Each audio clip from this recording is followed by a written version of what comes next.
Good afternoon, everyone, and welcome to this webinar sharing featuring the various NUS financial aid and scholarship schemes available to support your education here at the university.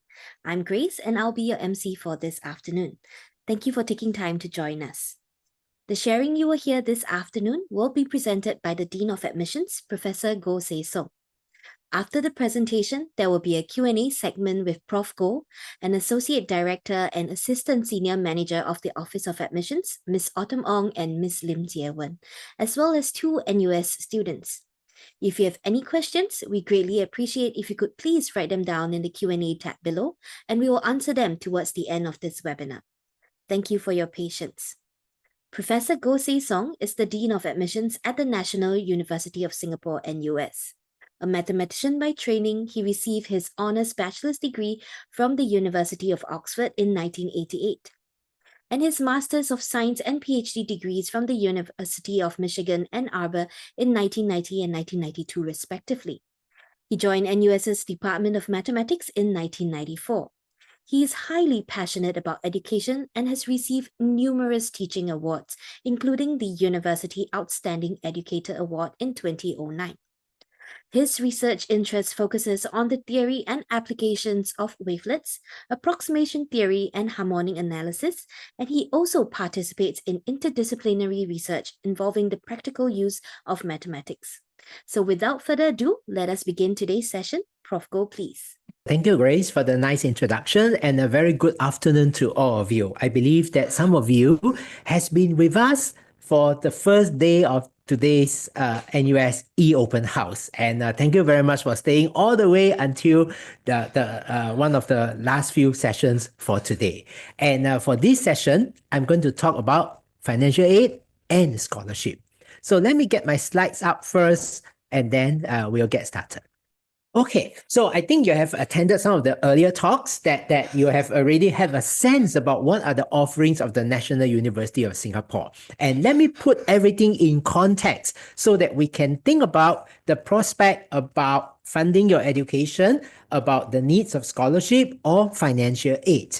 Now, as we all know, NUS is a research-intensive, comprehensive university. We are a large university. Every year, we offer more than, we take in more than 7,000 undergraduate students, and we actually offer a wide range of bachelor's degree program.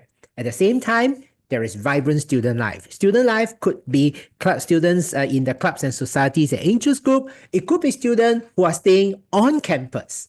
At the same time, we want our students to have a global exposure. Students could spend some time in our partner university, spending over 40 countries. And all this, holistically, at the end of the day, it helps to train the student to be employable, to be future ready. That's why consistently we are within top 10 for global employability.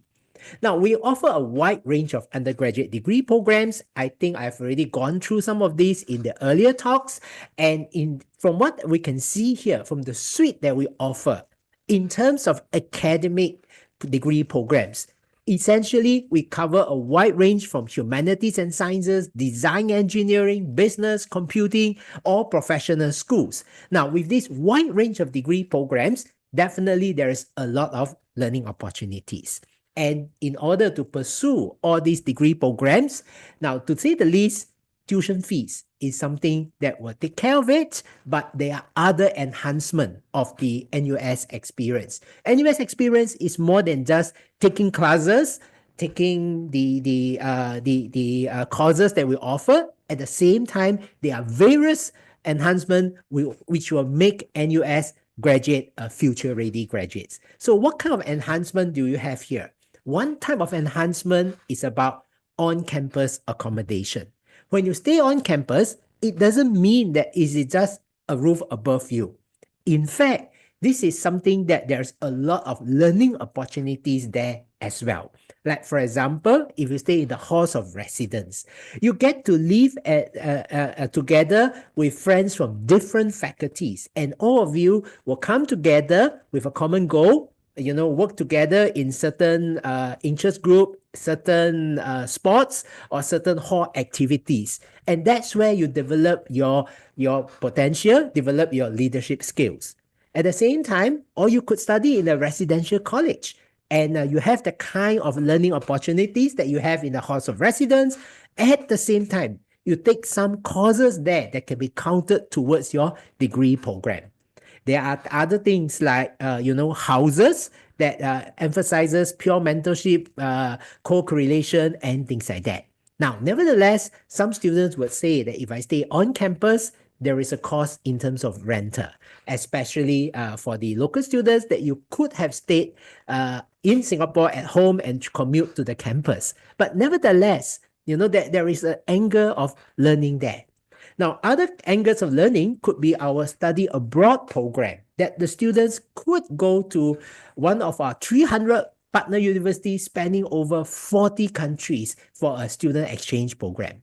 Now, no doubt in terms of the tuition fees that you pay for the student exchange program is still the NUS tuition fees. That is heavily subsidized by the Singapore government, so the fees are very affordable. But nevertheless, the living expenses under student exchange program, that one, then you have to pay in terms of the accommodation or the living expenses of that foreign country. That may be a cost is an issue. Some students prefer to go for the summer and winter program, shorter term, 4 weeks, 6 weeks, get an opportunity to actually study in a different environment. And nevertheless, there is still certain costs involved. So from this perspective here, funding your education is something that is important. And there are two ways of funding an education. Now, one way is what we call merit-based scholarship. And the other way is what we call financial aid, which means needs-based and not merit-based. So today's webinar here, I'm going to explain to you the merit-based scholarship and the needs-based financial aid that we provide to our students. Now, ultimately, our goal here is that we want to support our students. All students who comes to NUS should have a good chance of actually having a full suite of the NUS education. What do I mean by the full suite of the NUS education? That means you get to take your degree programs, you can do your second major, you can do your minor, but at the same time, we want you to have the full NUS experience. Namely, you get a chance to stay on campus for at least a year, or you get to actually experience a study abroad program. Now, we do not want finances to get in the way. So that's why we have actually needs-based financial aid, and we also want to support the students who are high achievers, and this is where we have NUS scholarships. And NUS scholarships for Singapore citizens, essentially, we are looking for Singapore citizens who have outstanding academic results, strong leadership qualities and potential, and good core curricular activities in school, like in the JC or so on and so forth. Now, what kind of scholarship do we have here? Now, we have several kinds of NUS scholarships. The flagship one is what we call the NUS Global Merit Scholarship. Now, the NUS Global Merit Scholarship actually covers full tuition fee, living expenses, plus allowance for an overseas experience as well.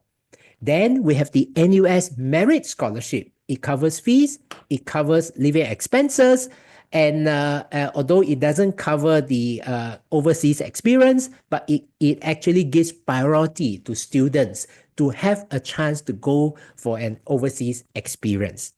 And this year, we launched a new scholarship called the NUS AI Talent Scholarship. These are for students who are interested in AI in degree programs like computer science, artificial intelligence, business artificial intelligence systems, or robotics and machine learning and machine intelligence. And this NUS AI Talent Scholarship, you have similar terms and conditions as Global Merit Scholarship, plus additional development opportunities in the area of AI. At the same time, students will have priority to stay on campus in the new AI-focused residential college, the Acacia College. We also have other scholarships. Among the students here, some are sportsmen, some are strong in performing and visual arts. Now, we do have these scholarships as well. And again, there is living expenses, all fees are covered as well.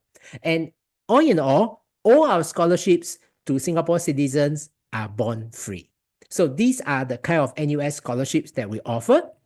And there are other full-term bond-free scholarships as well. Like, for example, the Stephen Reddy Young Entrepreneur Scholarship.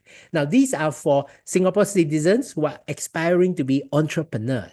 Then we also have Wee Cho Yao Future Readies Award, who are for financially needy Singapore citizens who are well-rounded high achievers. Or at the faculty end, we have we also have various scholarship too, and some of these various faculty scholarships are very elaborate. That some of you may be tuning in to the College of Design and Engineering e-open house, and then hear about their engineering scholars scholarship and the design scholars scholarship. Basically, for engineering scholars scholarship, what they fund, these are for students who are in the Common Admission Engineering Program. And the Design Scholars Scholarship, that is actually for students in architecture, landscape architecture, and industrial design. Like business school also has their own Dean's Scholarship. So these are scholarships for Singapore citizens. How about scholarship for international students? Now, international students, we also have merit-based scholarship. And these are some of these scholarships that is available. Like, for example, the ASEAN undergraduate scholarships. These are for those of you who are ASEAN nationality, and it's not restricted to any programs of study, degree programs of study. And there is the Science and Technology undergraduate scholarship. These are those from Asian nationality who are studying in either science, engineering, or computing. We have our own NUS International Undergraduate Scholarship for students who are with exceptional achievements. And NUS College itself also has international scholarship. Now, for international students, you do not need to submit a separate scholarship application form. And instead, we will automatically consider you based on what submitted in your admissions application. Now, apart from the scholarship that I've just mentioned, which is merit-based, there is a very important and interesting aspect called the MOE, stands for Ministry of Education, tuition grant.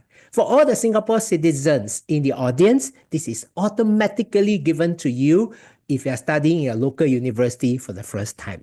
For all the Singapore permanent residents in the audience, we will also offer this to you if you are studying in a local university for the first time.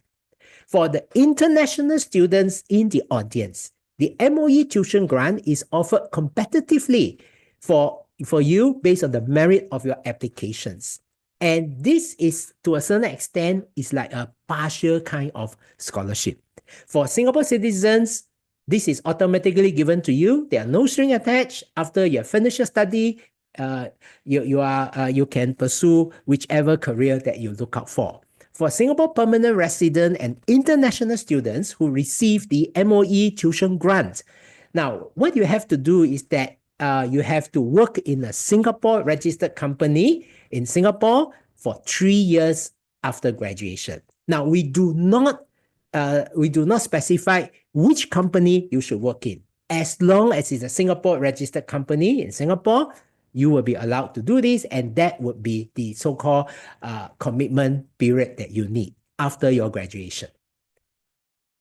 And in fact, self-employment is also counted towards the work obligation on the condition that that company is registered in Singapore.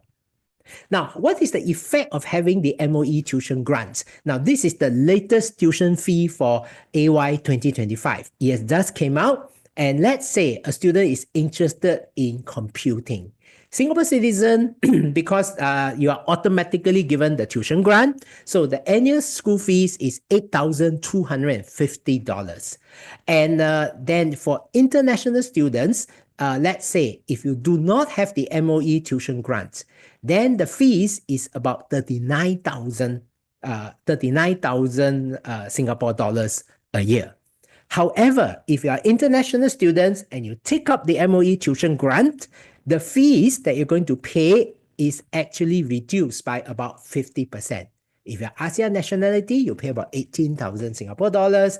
If you are other international nationality, but it's not ASEAN, you pay 20,000 Singapore dollars. So as you can see here, this MOE tuition grant is actually like a partial scholarship to the students.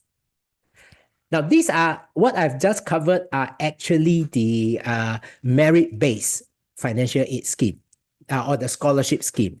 Now, I want to spend time to explain to you the financial aid scheme that is actually needs-based. Now, I want to emphasize here that when we actually consider students for admission, our admission policy is actually merit-based, needs-blind. So if you have financial difficulty, it doesn't mean that we will not make you an admission offer. So don't worry about that. Instead, over the years, we have developed a wide range of financial aid schemes that is available to cover tuition fees, living expenses, on-campus accommodation, and study abroad programs. And just to have a sense about how much does it cost to study in NUS and to study in Singapore. Now, the annual cost of living in Singapore is about 6,000 Singapore dollars, and this is excluding accommodation, of course, depending on lifestyle. Now, for accommodation, for on-campus accommodation, the average is about, for 8 months, is about 4,900 Singapore dollars. Now, let me walk you through some of these financial aids. One basket is what we call bursaries and grants. Bursaries and grants are actually something that is that the recipients do not need to return to the university. These are for students with certain financial needs, and then this is awarded to you. Now, there are several kinds of bursaries. There is the higher education community bursary, higher education bursary. These are what we call government bursaries for the Singapore citizens. Now, at the same time, our own NUS, we have our own NUS bursaries. Now, these NUS bursaries were largely funded by generous donations by donors to the university. And this is applicable for all students for NUS bursaries. Now, if you want to stay on campus, there are also bursaries for you to stay on campus, like hall bursary, residential program bursary, or college bursary. All these are available to actually fund students for wanting to stay on campus. For students who wants to go for a study abroad program, like student exchange program, or for example, that you want to go for a summer and winter programs, then we also have bursary called NUS Awards for Study Abroad. I'll elaborate more on this later. And then there is another grant called the Opportunity Enhancement Grant that can be used to top up on-campus stay provided by the, let's say, residential program or residential college bursary, or top up the NUS Award for Study Abroad. I will elaborate that as well. Now, there are other things like subsidies and funds. Now, for the Singaporean students here, you will have the PSEA, the Post-Secondary Education Account. You can use this to pay off some of your fees in NUS. And for the Singaporean Malay students, then there is the Mendaki Tertiary Tuition Fee Subsidies. That is actually very substantial as well. And if the bursaries and grants and the subsidies and funds are still not enough to fund your education, all students can always go for the MOE tuition fee loan that is administered by our local banks. And for Singaporean students, later on, you will see that it will cover almost most of the tuition fees there. Then for those of you with CPF, you can have CPF education loan. And then if it's still not enough, you can apply for the MOE study loan and our own NUS student assistance loan. I'll spend the next, I guess, about 15 minutes or so on all these different schemes. So to explain to you very carefully what kind of financial aids that is available to you. Now, to understand all these financial aid package, the first thing we need to understand are two keywords. One is the GHI, gross household income, and the other is the PCI, per capita income. Suppose that there is a family of 4 with total monthly gross household income of $10,000. So the GHI is actually $10,000. Then what is the PCI, the per capita income? You take the GHI, and you divide by the number of people in the household. So it's 10,000 divided by 4, so it's 2,500 PCI. So all of you can actually compute the PCI of your family. And what kind of bursaries? So the bursaries that we're going to look at, I'm going to split into several types. One is the basic education in NUS, and that bursary would be the tuition fees and the living expenses. That is what I call a basic education in NUS. Then we're going to look at bursaries for on-campus accommodation to add additional layer for your NUS experience. Then there's the third type of bursary that is for study abroad programs. So to further enhance your NUS experience. So the main bursaries for tuition fees and living expenses are what we call the government bursaries, which are the first two items here, the higher education community bursary and the higher education bursary. So these are for Singapore citizens, and the difference between the two is actually the quantum. The higher education community bursary, the quantum is up to 6,300 per year. Now, remember that the typical tuition fee is about 8,000 plus, is 8,000 over dollars a year. So 6,003 is quite close to matching the tuition fees. And then this is for PCI up to 1,100 Singapore dollars a month. And then the next group from 1,100 to 2,500, then this group will be eligible for the government bursary of higher education bursary. Quantum is up to $3,250.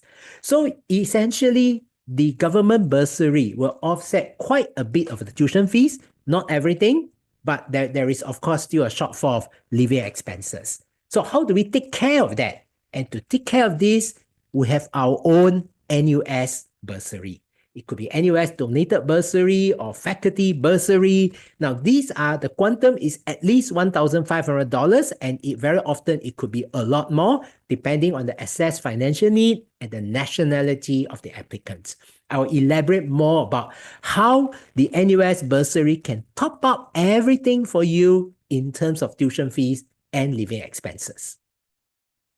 And how about those who wish to actually stay on campus? Then if you want to stay on campus, then obviously what we've given to you for on-campus stay, for tuition fees and living expenses will not be able to fund you for on-campus stay. And that is where we have additional bursaries for you to take up, like the residential program bursary or the residential college bursary.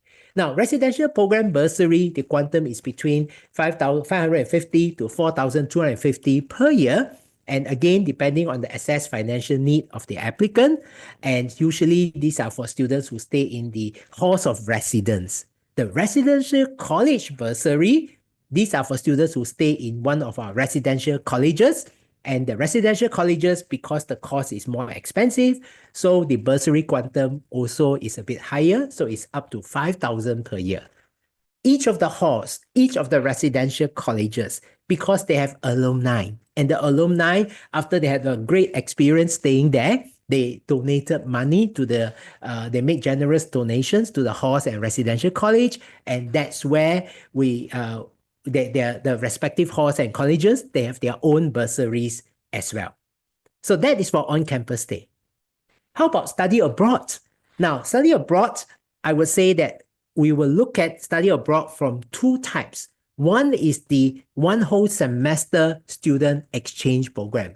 Go to one of the partner university, stay there for one whole semester, take, like 5 courses there and map everything back to the NUS, to your NUS graduation requirement. Now, that one for needy students with a certain financial need, you can get a bursary called the NUS Awards for Study Abroad Exchange Bursary, or in short, we call it NASA Exchange Bursary.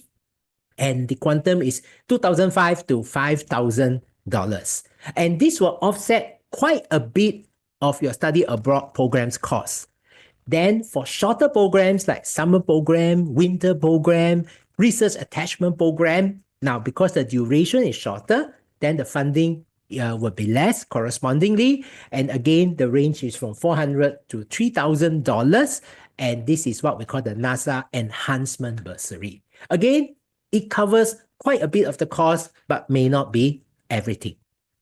Now, we are really committed to make sure that our needy students will be able to have access to a comprehensive NUS education. So in 2022, we started to introduce the Enhanced Financial Aid Scheme. And that scheme here actually make a lot of difference for the needy students to have a comprehensive NUS experience. So, and to let me explain to you what does the Enhanced Financial Aid Scheme does. Now, for students with PCI not more than $1,100, as you recall, the student will receive the government bursaries. Government bursaries, the highest you can go is 6,000 over. It doesn't reach the tuition fee of 8,000 something to $9,000. At the same time, there is no quantum for living expenses as well.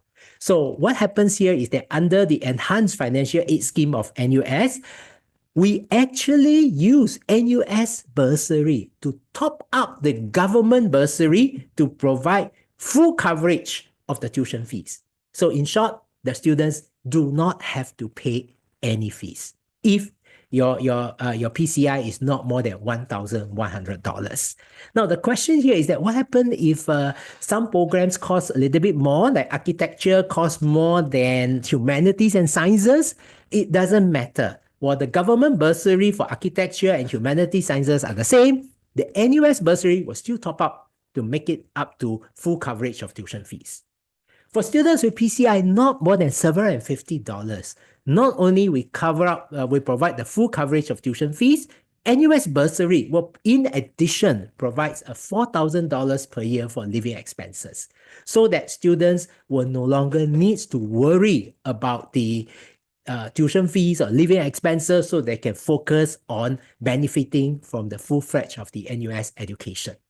Now, we also want to make sure that the financial difficulties will not prevent students from having at least one semester or 1 year of on-campus stay or one semester overseas program. We really want our students to have the full fledged of the education experience. Now, we understand that our on-campus stay bursaries and the overseas exchange bursary, they do not cover everything. So for students with PCI not more than $750, we have an additional opportunity enhancement grant that is $10,000 to be spent over the entire candidature of 4 years, and whatever shortfall, we will top it up, so that to top up this, and essentially all students will have the ability to actually go for 1 year of on-campus stay and the overseas programs. This grant here is flexible. Some students use more on-campus stay, use less on overseas programs, and vice versa. We provide students with this flexibility, and if you are awarded this grant is good for the entire candidature. And this would be on a reimbursement basis if you claim it. Now, what other financial aid scheme that's available? I think for the Singaporean students in the audience, you'll be familiar with the PSEA. These are for Singapore citizen, and you can use it to cover 100% of the tuition fees and miscellaneous fees. Now, the Mendaki tertiary tuition fees that I've mentioned, now these are for Malay undergraduate with PCI not more than $2,000. You can cover up to 100% of your subsidized tuition fees. And how about loans? Now, MOE tuition fee loans, these are eligible for all nationality. And how much is the loan amount? This is administered by the bank, and this is up to 90% of the Singapore citizen subsidized tuition fees. So like it's about 8,000 to 9,000 Singapore dollars for all students. And this is for MOE tuition fee loans. CPF has its own loan. And if you have taken up the MOE tuition fee loan, and if you find that it's still not sufficient, you can also take up the MOE study loan. And that one, depending, this is for all nationality, and it could be as much as 20% of the Singapore citizen subsidized fees and a $3,600 additional loan, so that you can manage your living expenses. And if it's still not enough, and if there are challenges, NUS Student Assistance Loan will provide further loan of up to 4,900 Singapore dollars. And of course, for needy students, you can also take part in the work study assistance scheme. We'll give you a letter, and this you can show to the employer that you are actually a recipient of NUS financial aid, so that they can consider you when you apply for part-time work. And on campus, we have our NUS Student Work Scheme, NSWS. These are for all full-time NUS students. For local students, Singaporean students, no issues. For international students, this is restricted up to 16 hours a week during term time. During vacation time, there is no such restriction. And after I've explained all this, I believe that some of you may be wondering, this is rather complicated. There are so many different schemes here. So let me now summarize all these schemes to you. The Higher Education Community Bursary, Higher Education Bursary, these two are the government bursaries.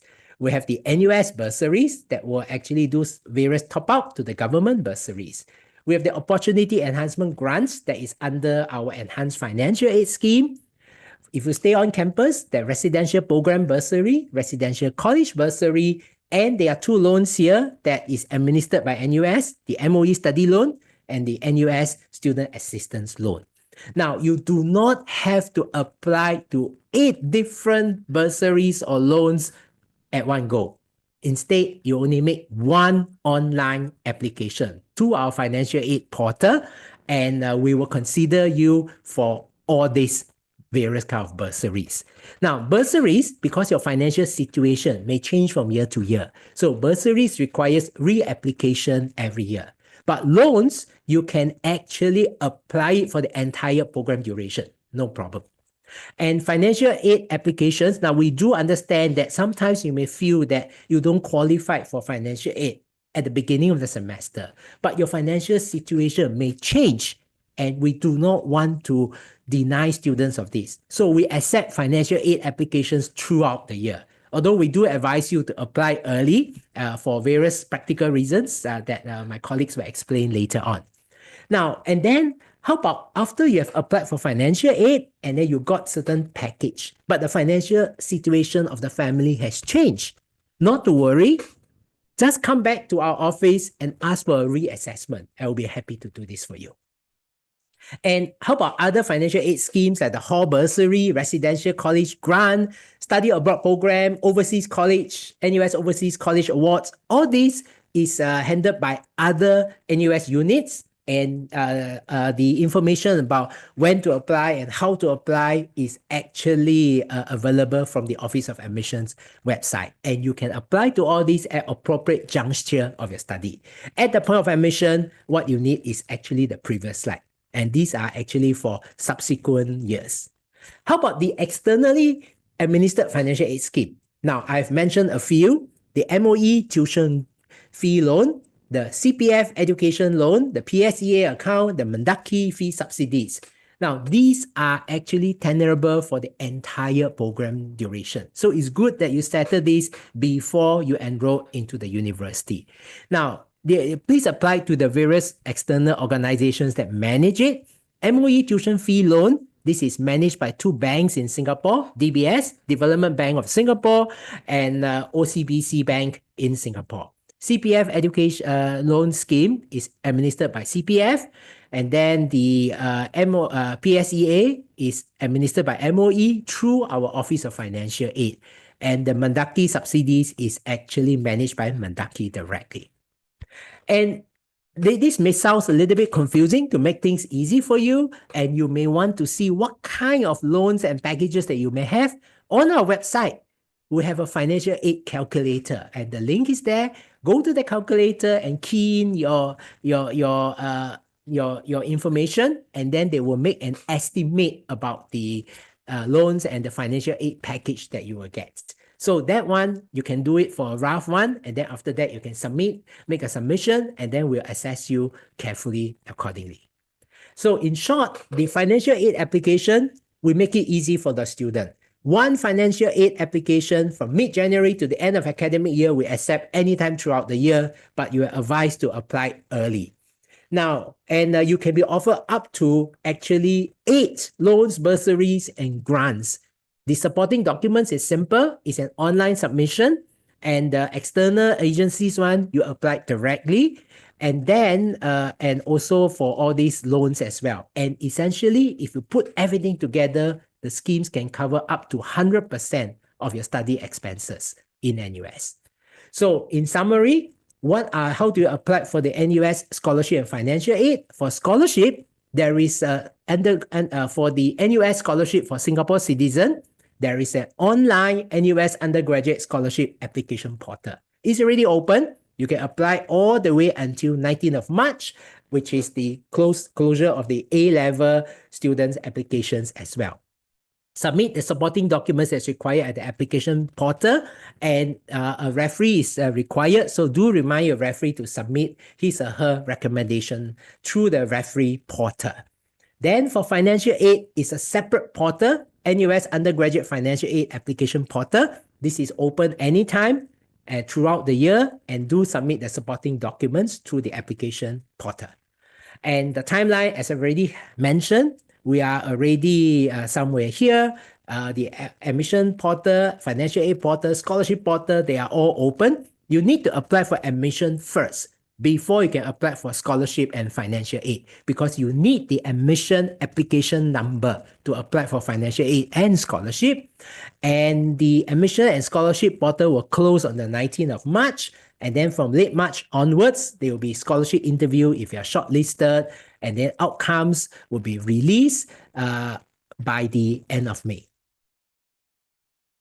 And let me just give you a snapshot about a schematic idea about how you can fund your future for your financial aid in NUS. Now, you apply for financial aid from January to March for current students. And then from April onwards, we will start to release an acceptance of NUS financial aid. Now, it's good to apply early so that from August onwards, when you're admitted, the financial aid funds will be ready to offset your tuition fees and things like that. So that you should apply for your external schemes like the tuition fee loans as well earlier. And then, so a student, let's say a typical student can say they spend the first semester 1 and 2, you read some courses on campus, you live on campus. And then if you live on campus and let's say you are given the residential program bursary or residential college bursary, it's not enough, you also have the opportunity enhancement grant. You can say, I want to use it to top up. So that's year 1. Then in year 2, the student continue to read courses on campus and let's say on the vacation, embark on an internship. Then in year 3, the student wants to go for student exchange. And that is where the student needs to watch out for the timeline, apply for the NASA exchange bursary. Now that may not cover everything. If the student has the Opportunity Enhancement Grant, registered use of the Opportunity Enhancement Grant for overseas programs so that the student can actually go in semester 1, semester 2, read more courses on campus, special term, maybe do another internship. Finally, final year, did a final year project, read courses, and then the student graduate. So I hope that this gives you a snapshot about how you can make use of the financial aid support that we have for the NUS journey. If you have more questions, feel free to write in to us at nus.edu/askadmissions. Then, of course, as I've highlighted in my earlier talks today, we have a physical open house on the 8th of March. Do come and visit us, and we can talk more about scholarship and financial aid. Thank you very much. Thank you, Prof. Goh, for your sharing. We will now move on to the Q&A segment. Joining Prof. Goh is Ms. Autumn Ong, the Associate Director at the Office of Admissions in charge of NUS financial aid schemes, and Ms. Lim Jie Wen, Assistant Senior Manager at the Office of Admissions, who will be sharing more about the NUS scholarships. We have also specially invited 2 NUS students, Grace and Yong, to share their experiences. Grace is a third-year student from the NUS Faculty of Science under the College of Humanities and Sciences, majoring in data science and economics. She is a recipient of the prestigious NUS Global Merit Scholarship and currently resides at UTown Residences. She was the president of NUS Golf, an active NUS student ambassador leader, a member of the NUS varsity badminton team, and is also part of the NUS Dive Projects Exco. Outside of school, She is a grassroots leader with Tanjong Pagar, where she is the Assistant Secretary of the Tanjong Pagar Youth Network and has been part of the working committee for the SG75 initiative, which was started by Miss Indrani Raja since 2021. Currently, Grace is interning as a crude supply and trading intern with Chevron Corporation, the third largest oil and gas firm in the world.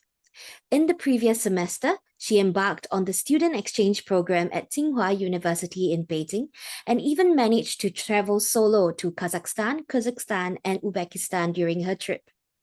Yong is a second-year Bachelor of Business Administration accountancy student from the NUS Business School with a second specialization in business analytics.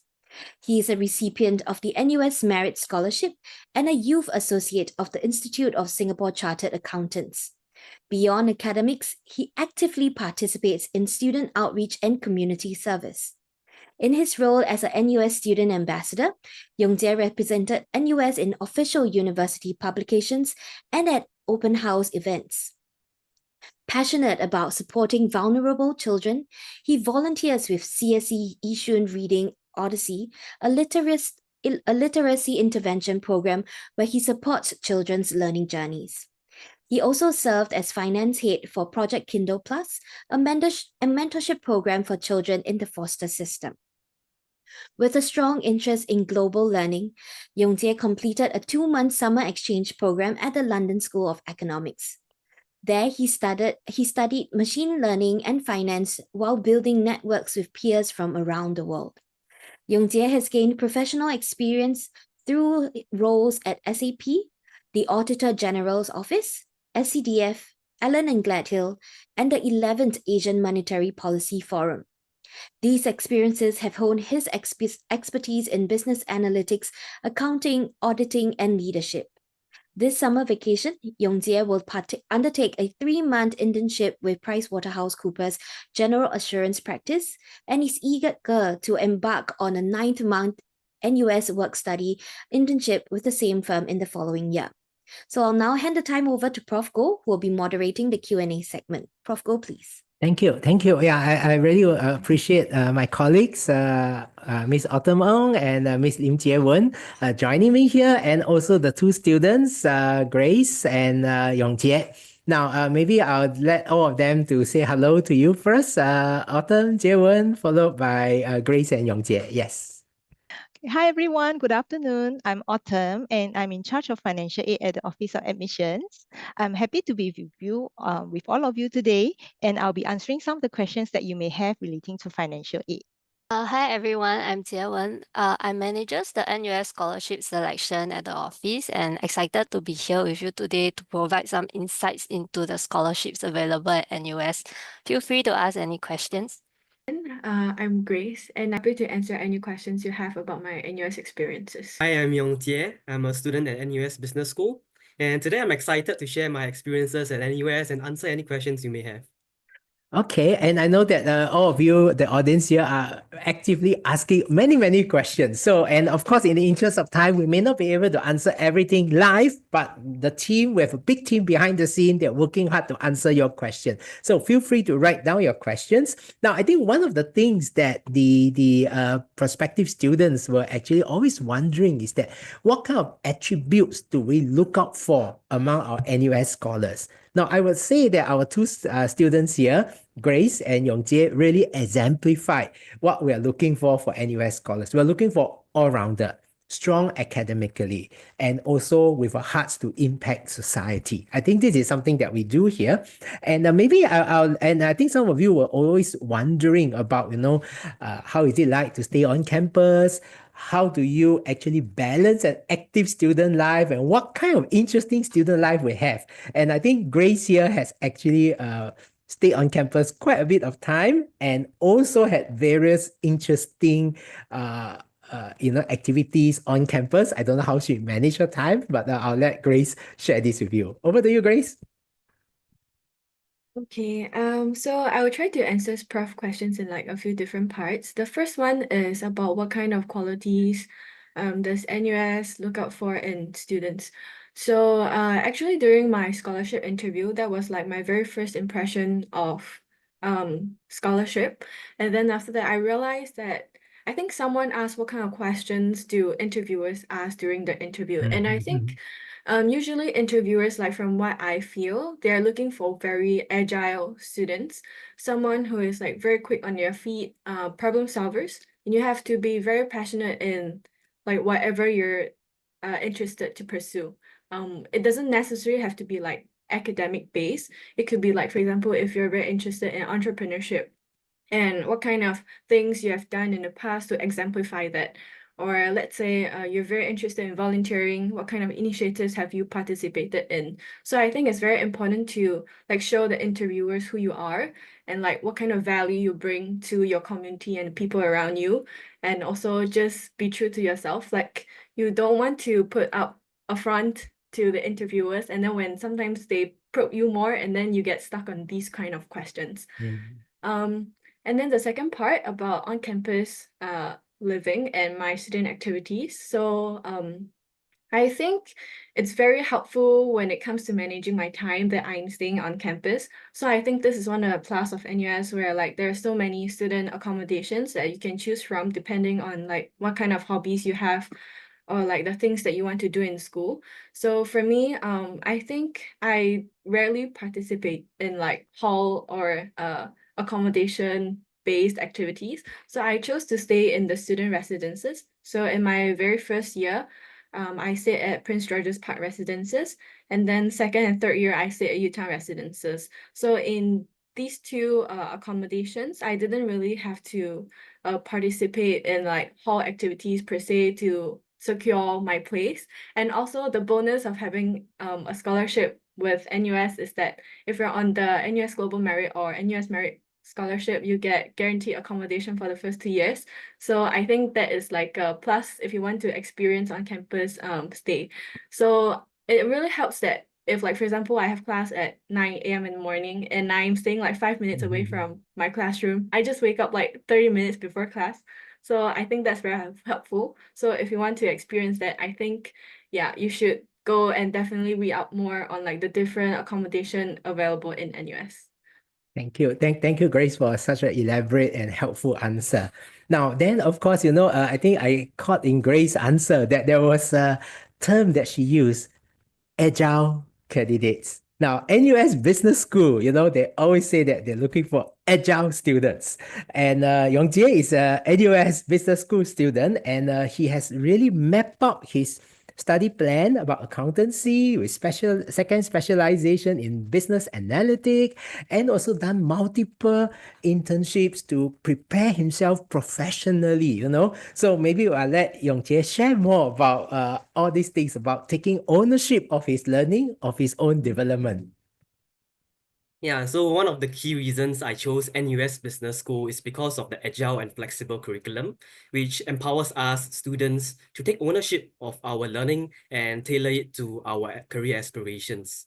So as someone who aims to be a purple person, which is a professional skilled in both business and technology, I decided to specialize in accountancy and business analytics.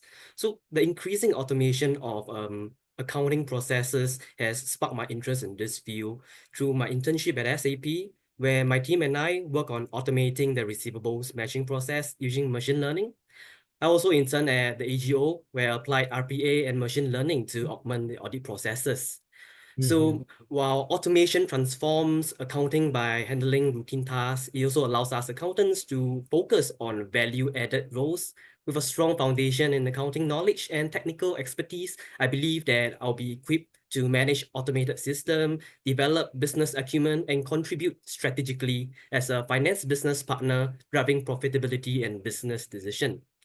And recent data from ISCA also highlights the prominence of accountants, with nearly 30% of members holding C-suite or senior management positions.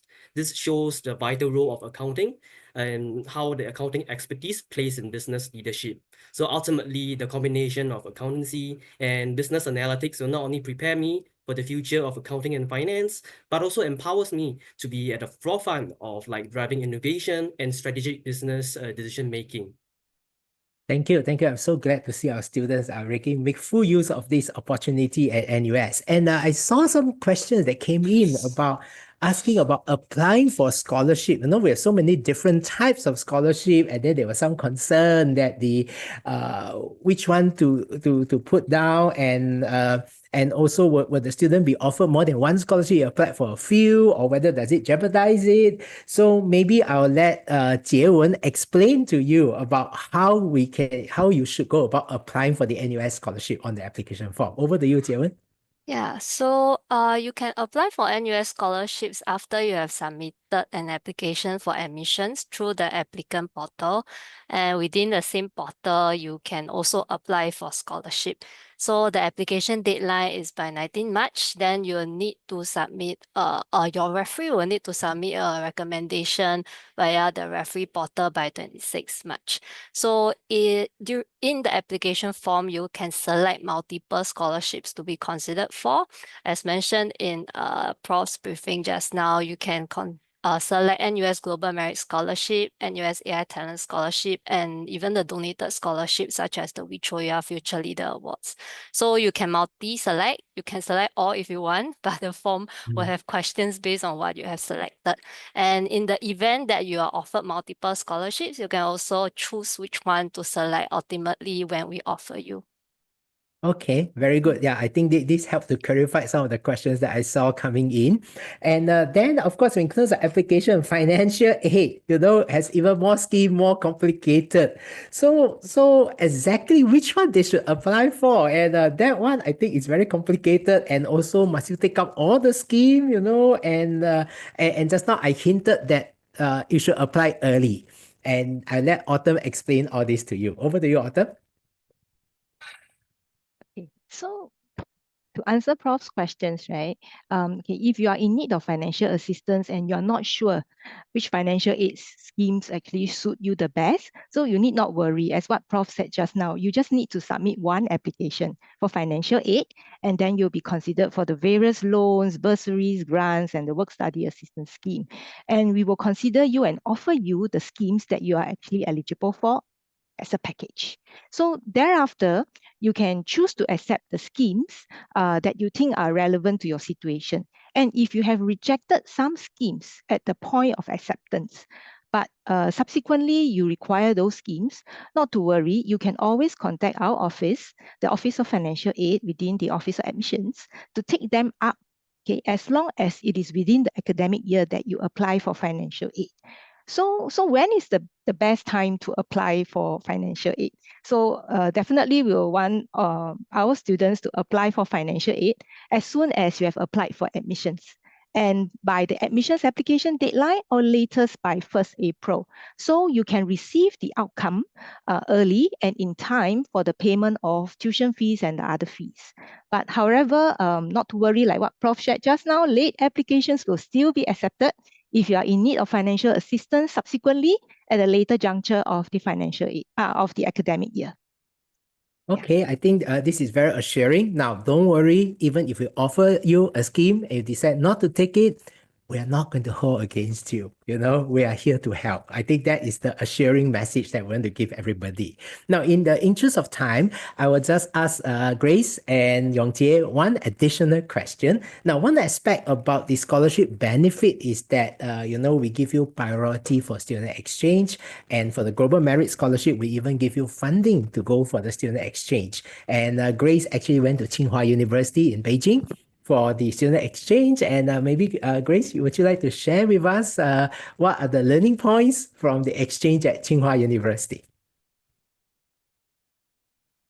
So I think the good thing about exchange is that you really get to like go out into the world and like see how other people like they function in their schools and what kind of things they're learning, what kind of new technologies they're bringing into the market and everything.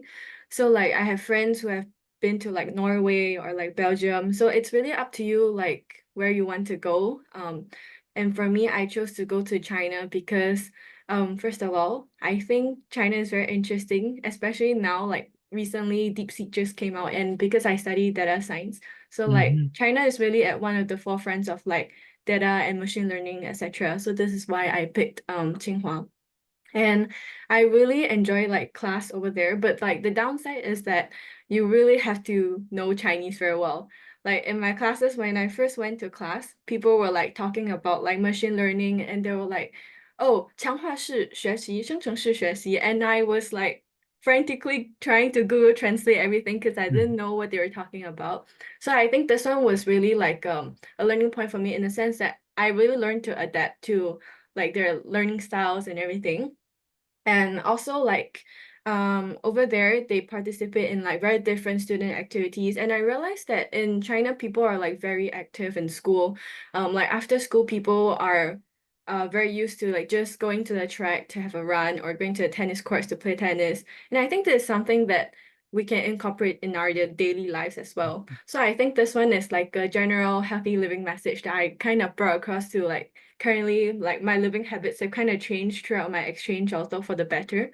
And then over exchange, you also make a lot of new friends, whether is it like from Singaporean students who are also going with you, and then you also have like the friends at the local university. So for me, I was lucky because I had about like 5 or 6 students who went with me from different faculties to Tsinghua University.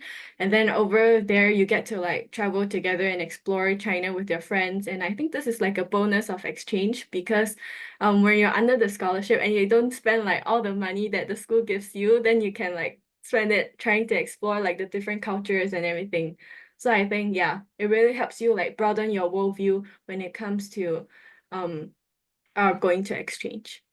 Yeah, thank you, Grace. I'm glad that you actually learn a lot of things, beyond the classroom during your exchange. And Yongjie, it has been very active in volunteering, we always wanted our students to give back to society, and I think that part is very nice. And Yongjie, would you like to tell us more about your volunteer work? Yeah, so community service has always been one of the 4 core pillars of my life. I started volunteering at 13, while bringing smiles to the underprivileged has been fulfilling. However, my national service as a junior officer at the detention barracks deepened my commitment to supporting vulnerable children. So at NUS, I further explored this passion through courses like Hidden Communities. So as part of this course, we engage in service learning and an orphanage for children with intellectual challenges. And beyond this hidden community course, I was also involved in Project Kindle Plus, a mentorship program for foster children in collaboration with the Ministry of Social and Family Development. So this experience allowed me to learn from professionals in child welfare, including the former Director of Child and Care Services, and also from the foster children themselves. So drawing from both Hidden Communities and Project Kindle Plus, I researched the developmental differences between children raised in foster care versus institutionalized care. And this is, through this, I reflected on these insights in a written assignment. And this deepened my understanding of child welfare policies and the challenges vulnerable children face. I also found fulfillment in guiding children through the Yishun Reading Odyssey, a literacy intervention program under the NUS Community Service Club. And through academic learning, hands-on experience, and mentorship, I am better positioned to contribute to Singapore's social sector in future, whether through pro bono work, policy advocacy, or even serving on NGO boards. So if you are interested in meaningful volunteer opportunities, I highly recommend joining the Community Service Club's Volunteerism Integrated Freshman Orientation Camp. And I can confidently say it's a fantastic way to start your volunteer journey at NUS and make an impact from day one. Yeah. Thank you, Yongjie. Keep it up. Keep it up. This is really nice. Okay, now I think in the interest of time, I will return the time back to Grace to actually close the webinar. Over to you, Grace. Thank you. Thank you, Prof. Goh, Miss Ong, Miss Lim, Grace, and Yongjie for sharing your experience, insights, and sound advice. I hope they have managed to answer your questions and clarify your doubts. So with that, we have come to the end of today's session. Thank you so much for joining us, and we hope that this webinar has been helpful. If you have any further questions, please feel free to send them through our FAQ portal, which can be found in the chat board shortly. We understand that most of you have signed up for an array of open house events lined up for the rest of this week, and we hope that you have a fruitful time ahead. Do visit us at our admissions booth next Saturday on the 8th of March if you wish to speak with an admissions officer or chat with our student ambassadors.